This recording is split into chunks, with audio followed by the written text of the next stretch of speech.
मुख्यमंत्री। नमस्कार, स्वागत है आपका। आपके साथ मैं हूं अमित गर्ग शुक्ला और आप देख रहे हैं हमारी खास पेशकश मैं हूं उत्तर प्रदेश का मुख्यमंत्री। यूपी से निकला जनादेश दिल्ली की सत्ता तय करता आया है। घमासान शुरू हो चुका है और लक्ष्य मुख्यमंत्री की कुर्सी तक पहुंचना है। इस खास कार्यक्रम में बात यूपी की सियासत की होगी। साथ ही आपको उत्तर प्रदेश के मुख्यमंत्रियों के दिलचस्प किस्से भी सुनाएंगे। साथ ही दिखाएंगे कि आजादी के बाद इन 70 सालों में यूपी की सियासत कैसे बदली।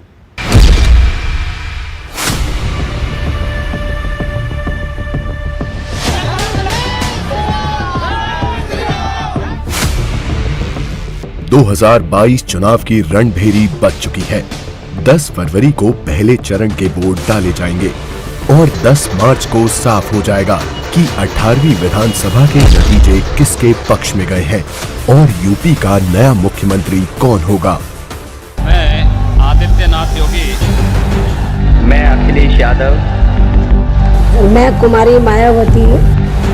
उत्तर प्रदेश आध्यात्म का केंद्र ही नहीं, देश की दशा और दिशा तय करने वाली सियासत की धुरी भी है। यूपी में एक दौर ऐसा भी था जब कांग्रेस का एक छत्र राज था, लेकिन मंडल और कमंडल के भूचाल से यूपी की सियासत 360 डिग्री घूम गई और आज कांग्रेस अपना अस्तित्व बचाने के लिए जूझ रही है। यूपी की सियासत में सभी रंग बिखरे हैं, तो यहाँ के मुख्यमंत्री के भी तमाम किस्से मशहूर हैं। किस मुख्यमंत्री को जल्दी गुस्सा आता था, किस मुख्यमंत्री से अफसर घबराते थे। उत्तर प्रदेश के मुख्यमंत्रियों की दास्तान। कुर्सी बचाने के लिए वीर बहादुर सिंह को कैसे जतन करने पड़े, तो विकास पुरुष माने जाने वाले एनडी तिवारी कैसे सीएम की कुर्सी तक पहुंचे थे। आखिर ऐसी चर्चा क्यों थी कि वीपी सिंह मुलायम सिंह का एनकाउंटर करना चाहते थे और कल्याण सिंह को एक दिन जेल में क्यों गुजारना पड़ा। तो अखिलेश की सरकार को क्यों 4.5 मुख्यमंत्रियों वाली सरकार कहा जाता था। तो योगी के सख्त फैसलों ने कैसे बदले यूपी के हालात और गोरखपुर मठ से निकलकर योगी ने कैसे संभाला लखनऊ का कामकाज। यूपी के मुख्यमंत्रियों से जुड़े कई दिलचस्प किस्से सुनाएंगे आपको हमारे इस खास कार्यक्रम मैं उत्तर प्रदेश का मुख्यमंत्री में। राम मंदिर का निर्माण शुरू हो चुका है, लेकिन राम मंदिर आंदोलन के तार 1949 से जुड़े हैं। तब यूपी की कमान पहले मुख्यमंत्री गोविंद बल्लभ पंत के हाथ में थी। वो शानदार प्रशासक थे।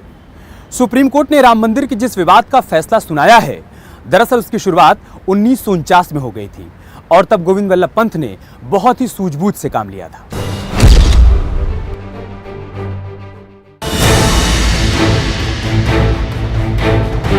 यूपी के पहले मुख्यमंत्री गोविंद बल्लभ पंत के नाम अनोखा रिकॉर्ड है कि वो आजादी के पहले भी यूपी के सीएम थे और आजादी के बाद भी वो लंबे वक्त तक इस पद पर काबिज रहे। 1937 में पहली बार वो सीएम बने। 2 साल बाद वो पद से हट गए, लेकिन 1946 में वो दोबारा सीएम बने तो लगातार 8 साल पद पर बने रहे। पहले विधानसभा चुनाव में भी कांग्रेस की भारी जीत के बाद उन्हें मुख्यमंत्री बनाया गया। पूरे देश में विभाजन को लेकर तनाव था। उत्तर प्रदेश और बिहार के मुस्लिमों ने विभाजन का सबसे ज्यादा समर्थन किया था, लेकिन यूपी में पंत जी, संपूर्णानंद जैसे लोगों की कोशिश थी कि यहाँ तनाव तो हुआ लेकिन दंगे ज्यादा नहीं हुए बंगाल की तुलना में और जगहों की तुलना में। तो ये पंत जी का कद था।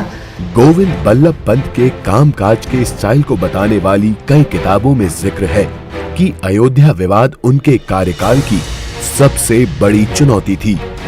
दरअसल वाकया अयोध्या में 22 दिसंबर 1949 की दरमियानी रात का था।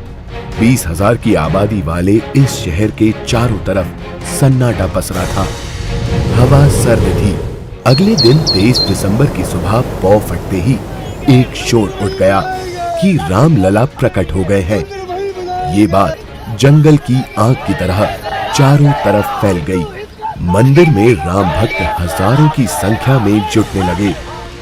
लेकिन चूंकि वो कांग्रेस का इशू था और कांग्रेस के कैंडिडेट ने ही रखवाया था, तो आगे मेरा ख्याल है कि गोविंद बल्लभ पंत जी ने, जो यहाँ के मुख्यमंत्री थे उस समय, उन्होंने कोशिश की, लेकिन वो मामला सलट नहीं पाया और उस पर सख्त कार्रवाई भी इस प्रकार नहीं हो पाई, क्योंकि डीएम भी उनके पक्ष में नहीं था। डीएम ने बताया कि जो के नैयर उस समय डीएम थे, उन्होंने यह जवाब दे दिया कि यहाँ पर दंगा हो जाएगा। गोविंद बल्लभ पंत ने अयोध्या के मुद्दे को जिस तरह खूबी से हैंडल किया, उससे उस वक्त के प्रधानमंत्री जवाहरलाल नेहरू बहुत प्रभावित हुए। इससे पंत नेहरू के करीब आ गए। पंत मूल रूप से उत्तराखंड के दूरस्थ पहाड़ी इलाके अल्मोड़ा के रहने वाले थे कि जब 1937 में बात आई कि भाई प्रांतीय असेंबलियां, प्रांतीय सरकारें बनने लगी, उसके बाद भारत सरकार अधिनियम 1935 के तहत, तो सबसे पहले नेहरू जी को गोविंद बल्लभ पंत का ख्याल आया कि इनको प्रीमियर बनना चाहिए। उसमें प्रीमियर होते थे और पहला जो है मुख्यमंत्री बनने का उत्तराखंड, इसका उत्तर प्रदेश का भी नेहरू जी की वजह से पंत जी को हुआ। पंत को पक्ष और विपक्ष सभी का सम्मान हासिल था। उनके राजनीति में आने का एक किस्सा मशहूर है। राजनीति में आने से पहले पंत वकालत करते थे। एक बार वो गिरिताल घूमने गए।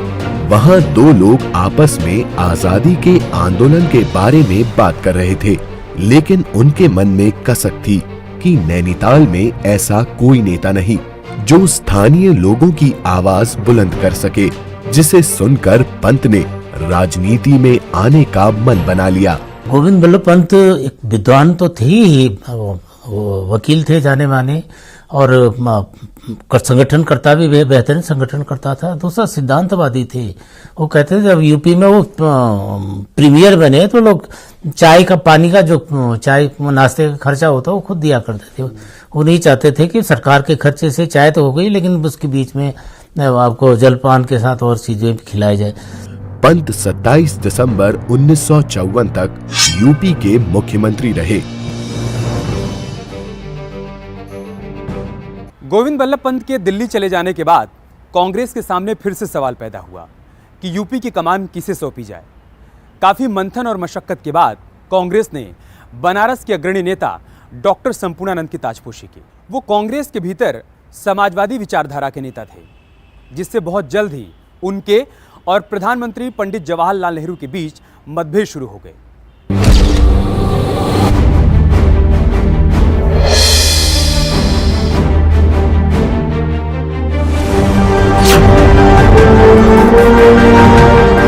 आजादी के बाद यूपी कांग्रेस में दो गुट बन चुके थे।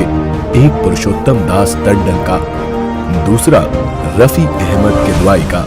संपूर्णानंद को टंडन गुट का समर्थन था। पंत भी इसी गुट के माने जाते थे। लिहाजा पंत के इस्तीफे के बाद संपूर्णानंद को मुख्यमंत्री के लिए चुन लिया गया। दो चरणों में मुख्यमंत्री रहे और उन्होंने सैद्धांतिक आग्रहों के साथ राजनीति की। पूरे गांधीवादी थे और वो ये मानते थे कि जनता के बीच जाने की, वो अपने चुनाव क्षेत्र में नहीं जाते थे, लोग उन्हें जिताकर भेजते थे। तो उन्हें जनता पर बड़ा भरोसा भी था। लोकतांत्रिक आस्था के मूर्तिमान रूप थे डॉक्टर संपूर्णानंद। लेकिन संपूर्णानंद अपना कार्यकाल पूरा नहीं कर पाए और 1960 में मुख्यमंत्री पद से इस्तीफा देना पड़ा। बड़े शक्ति केंद्र थे और चंद्रभानु गुप्ता ने उत्तर प्रदेश कांग्रेस में अपनी जड़ें इतनी मजबूत कर ली थी कि डॉक्टर संपूर्णानंद जी के लिए काम करना बड़ा मुश्किल हो गया।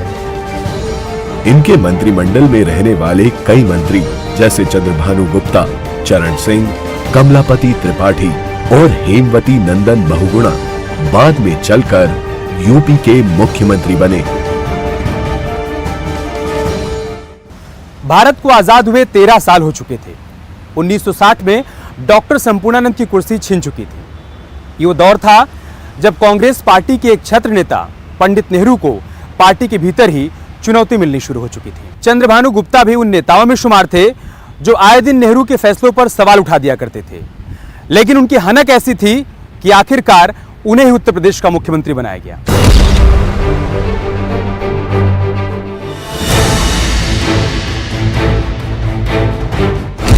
उन दिनों कांग्रेस में वर्चस्व की लड़ाई जोरों पर थी, जिसके चलते कांग्रेस कई खेमों में बंट चुकी थी।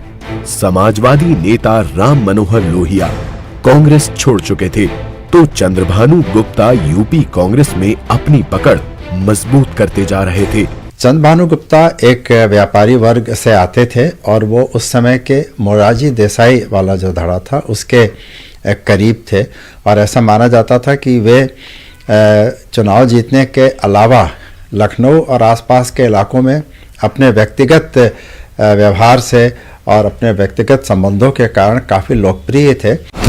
लेकिन नेहरू संगठन में अपनी पकड़ मजबूत रखना चाहते थे, लिहाजा मशहूर कामराज प्लान की स्क्रिप्ट तैयार की गई, जिससे पंडित नेहरू भरोसेमंद लोगों की ताजपोशी कर सके। कहीं न कहीं उनकी लोकप्रियता शायद कांग्रेस के शीर्ष नेतृत्व को समझ में नहीं आती थी या पसंद नहीं थी, क्योंकि किसी भी राज्य में कोई बहुत बड़ा नेता इस कद तक पहुंच जाए कि उसकी राष्ट्रीय लोकप्रियता हो, यह शायद तत्कालीन नेतृत्व को बहुत रास नहीं आता था।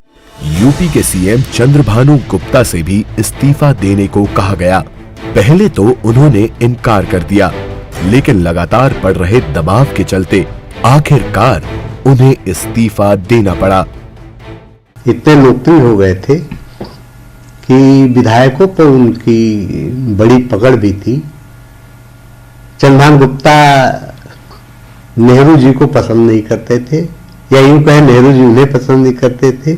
जब कामराज प्लान आया तब भी चंद्रभानु गुप्ता ने उसे मानने से इनकार कर दिया था, बाद में उन्हें मानना पड़ा था।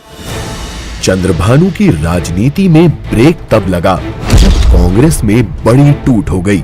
इंदिरा गांधी से मोरारजी देसाई कैंप हार गया।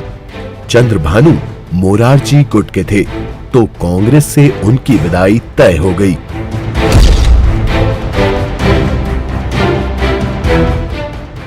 चंद्रभानु गुप्ता को बड़े ही नाटकीय तरीके से पंडित नेहरू ने अपने रास्ते से हटा दिया, लेकिन अब उनके सामने चुनौती थी संगठन पर अपनी पकड़ मजबूत बनाए रखने की। लिहाजा उन्होंने इस बार बड़ा दांव चला। बंगाल की महिला नेता सुचेता कृपलानी को उन्होंने उत्तर प्रदेश का मुख्यमंत्री बना दिया, जिनका यूपी की राजनीति से दूर दूर तक कोई नाता नहीं था।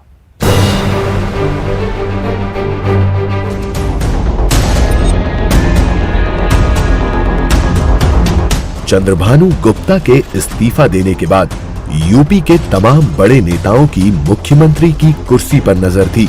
चौधरी चरण सिंह, कमलापति त्रिपाठी, हेमवती नंदन बहुगुणा मुख्यमंत्री के प्रबल दावेदार माने जा रहे थे, लेकिन दिल्ली दरबार को कुछ और ही मंजूर था। कांग्रेस ने अप्रत्याशित रूप से सुचेता कृपलानी को मुख्यमंत्री चुन लिया। उन्हें देश की पहली महिला मुख्यमंत्री बनने का गौरव हासिल हुआ। पति पत्नी के बीच में सुचेता कृपलानी कांग्रेस के ज्यादा करीब थी, जबकि आचार्य कृपलानी और नेहरू के बीच के डिफरेंसेस उस समय जग जाहिर थे। सुचेता बंगाली थी, दिल्ली में पढ़ी थी, यूपी से कोई नाता भी नहीं था, लिहाजा संगठन में पकड़ मजबूत करने के लिए ये फैसला लिया गया। ये सब कुछ राजनीति को साधने के लिए हुआ था। सुचेता बेहद सख्त मिजाज मुख्यमंत्री मानी जाती थी। एक बार सरकारी कर्मचारियों ने वेतन बढ़ाने को लेकर हड़ताल कर दी।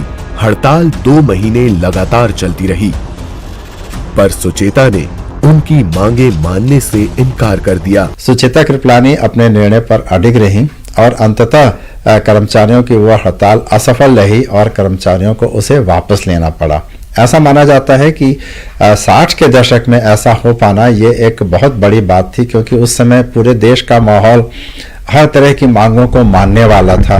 खासतौर पर सरकारी कर्मचारियों को अपने पक्ष में करने वाला माहौल था, और ऐसे में ये तथाकथित टकराव मोल लेना सरकारी कर्मचारियों से ये बड़ी हिम्मत की बात थी। उनका कार्यकाल 3 साल 162 दिन का रहा। 1967 आते आते देश में कांग्रेस का वर्चस्व कमजोर पड़ने लगा। यूपी के पहले 3 चुनाव में कांग्रेस ने जहां पूर्ण बहुमत से सरकार बनाई थी, तो वहीं 1967 के चुनाव में कांग्रेस बहुमत के आंकड़े से पीछे रह गई और भारतीय जनसंघ दूसरी सबसे बड़ी पार्टी के रूप में उभर कर सामने आई। ऐसे में किसान राजनीति के जनक कहे जाने वाले चौधरी चरण सिंह के भाग्य का उदय हुआ और वो उत्तर प्रदेश के पहले गैर कांग्रेसी मुख्यमंत्री बने।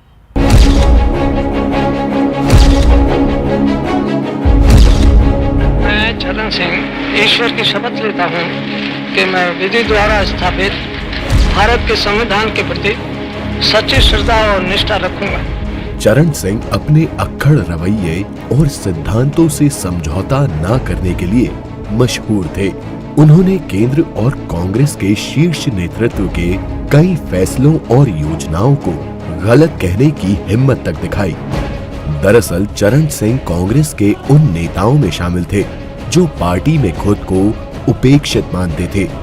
ऐसे में आखिरकार 1968 के चुनाव में चौधरी चरण सिंह ने कांग्रेस को अलविदा कह दिया। समाजवादी नेता राम मनोहर लोहिया का हाथ उनके ऊपर था। कांग्रेस के विरोध में बहुत सारे दल एक हुए थे।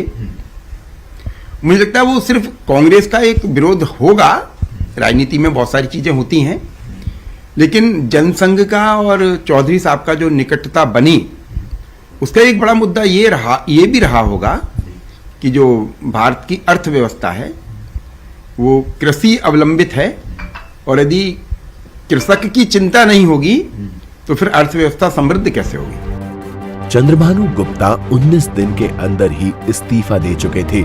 ऐसे में चौधरी साहब ने Communist Party, Jansangh, Republican Party of India, Swatantra Party, Praja Socialist Party और निर्दलियों के समर्थन से यूपी में पहली गैर कांग्रेसी सरकार बना डाली। 1967 में जो चुनाव हुए थे तो चौधरी चरण सिंह जो है उसमें कांग्रेस में थे, लेकिन उस समय जो है चंद्रभानु गुप्ता जो है यूपी के चीफ मिनिस्टर हुआ करते थे और इन्होंने जो है कांग्रेस छोड़कर एक मिलीजुली सरकार, समृद्ध सरकार बनी थी जिसमें चौधरी चरण सिंह जो है उसके चीफ मिनिस्टर बने थे। पहली बार कोई किसान नेता उत्तर प्रदेश का मुख्यमंत्री बना और 1 साल पूरा होने से पहले ही उन्हें अपनी कुर्सी छोड़नी पड़ी। लेकिन 1 साल के अंदर ही किसानों से जुड़े कई ऐसे फैसले लिए जिससे किसान उन्हें अपना एकमात्र नेता मानने लगे। भी चौधरी साहब ने पूरी शुचिता का ध्यान रखा। विकास कैसे होगा, खेत की, खलियान की बात कैसे होगी, किसान की, मजदूर की बात कैसे होगी। 1970 में चौधरी चरण सिंह ने दूसरी बार मुख्यमंत्री पद की शपथ ली। इस बार कांग्रेस के समर्थन के साथ उन्होंने सरकार बनाई। चौधरी साहब आगे चलकर प्रधानमंत्री की कुर्सी तक पहुंचने में भी कामयाब हुए। भारत के संविधान के प्रति सच्ची श्रद्धा और निष्ठा रखूंगा। मैं भारत की प्रभुता और अखंडता अक्षुण्ण रखूंगा। हालांकि बहुमत साबित करने से पहले ही उनकी सरकार गिर गई।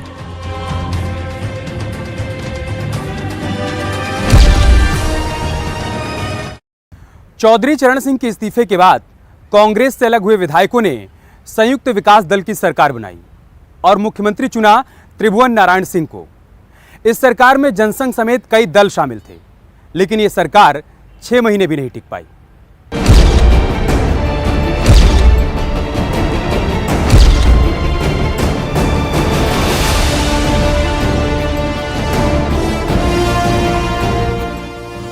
ये वो वक्त था जब कांग्रेस के धड़े ही खुलकर आमने सामने आ चुके थे। त्रिभुवन नारायण को कांग्रेस का सबसे ताकतवर नेता चंद्रभानु गुप्ता का समर्थन हासिल था, जिसके चलते वो मुख्यमंत्री तो बन गए, लेकिन वो किसी भी सदन के नेता नहीं थे। लिहाजा उन्हें 6 महीने के अंदर सदन का सदस्य होना जरूरी था। ऐसे में 1971 में त्रिभुवन नारायण सिंह ने गोरखपुर की मनीराम सीट से विधानसभा उपचुनाव लड़ा। राजनीतिक इतिहास में उत्तर प्रदेश के ये पहले मुख्यमंत्री हुए जो कि मुख्यमंत्री के पद पे रहते हुए उपचुनाव में रामकिशन द्विवेदी जी से हारे थे। उस वक्त एक तरीके से कांग्रेस में विभाजन हुआ था। दरअसल गोरखपुर पीठ के महंत दिग्विजय नाथ के निधन से गोरखपुर लोकसभा सीट खाली थी। उनके उत्तराधिकारी महंत अवैधनाथ लोकसभा उपचुनाव के लिए खड़े हो गए, जिसके चलते उन्होंने मनीराम विधानसभा सीट से इस्तीफा दे दिया। इंदिरा गांधी से भी उम्मीद नहीं थी कि वो चुनाव प्रचार करने जाएंगी, परंतु अचानक ही उस उपचुनाव में इंदिरा गांधी ने रामकृष्ण द्विवेदी को कांग्रेस के प्रत्याशी के रूप में वहां से उतारा, और न सिर्फ उतारा बल्कि उनके चुनाव प्रचार में वो बड़ी जोर शोर से लगी।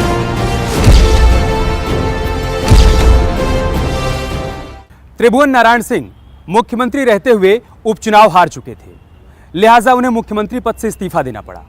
पहले विधानसभा चुनाव के बाद जब भी मुख्यमंत्री पद के दावेदारों का नाम आता था, उसमें कमलापति त्रिपाठी का नाम जरूर आता था, लेकिन हर बार ऐन मौके पर वो चूक जाया करते थे। आखिरकार 20 साल के लंबे इंतजार के बाद उन्हें मुख्यमंत्री बनने का मौका मिला।